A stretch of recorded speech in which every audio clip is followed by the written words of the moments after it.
What's good, YouTube? This your man, Spill Dog. Man, I never really thought I would be making a video like this, but I truly believe the welterweight division is really gonna miss Shawn Porter being in that division now.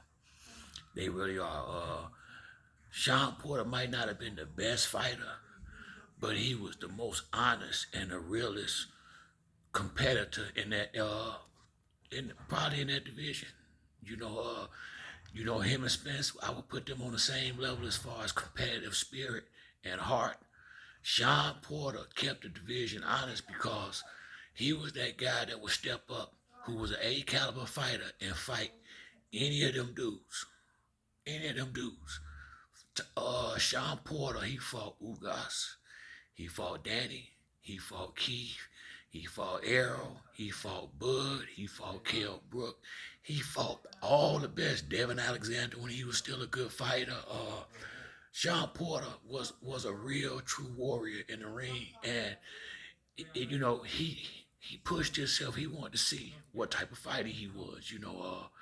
He didn't run from stiff competition. He ran to it. I gotta give him that credit. I thought I thought he was gonna get smoked against Spence. He came in there and fought the fight of his life. That was his finest hour to me. Although he lost, that was his finest hour to me. Did Keith Thurman beat Shawn Porter? Yeah, but I think Shawn Porter is a truer fighter than he would ever be. Now I like, and I did used to like Keith Thurman, but he just showed me that he ain't willing to fight the best guys out there. He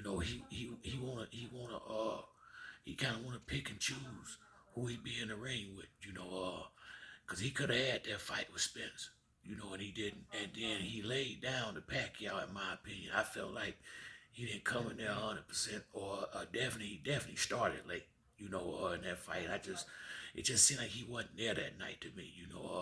It could have just been a bad night for him, but I just like with him fighting as infrequently as he have, and then you turning down a fight with Boots, you wouldn't fight Spence. It seemed like you won't fight nobody but guys, but you were jumping there with a 140 pounder that Tank just knocked out.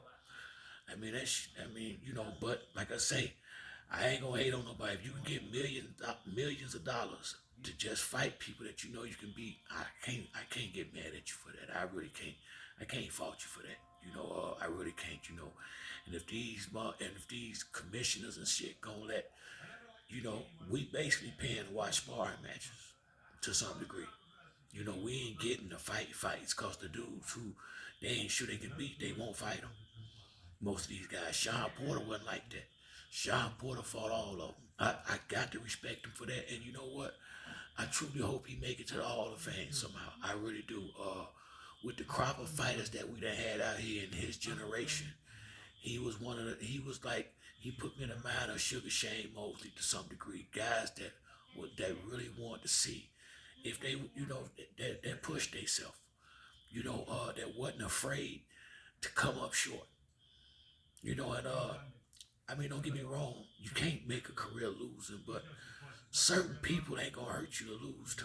It didn't hurt Tommy Hearns when he lost to Sugar Ray. It didn't hurt Hagler. It don't hurt to lose to certain caliber fighters, and that no, nothing other than your personal pride. But as far as your respect in the box community and how your career look, you don't lose in a big fight like that. Like just the fact that George Foreman is talked about in a big fight with Ali. Just the fact that Joe Frazier is mentioned in a Thriller in Manila, shit like that. So like when De La Hoya and Felix Trinidad fought, don't nobody really care who won that fight. They just care that they got to fight. But this is personal for them, I'm sure. So I don't know, but I from where I'm sitting at, Shawn Porter, I just hope he make it to the Hall of Fame when it's all said and done. But that's it for me on this video. If you like the video, hit the like and subscribe. To the next time, it's your boy Spill Dog. I'm out.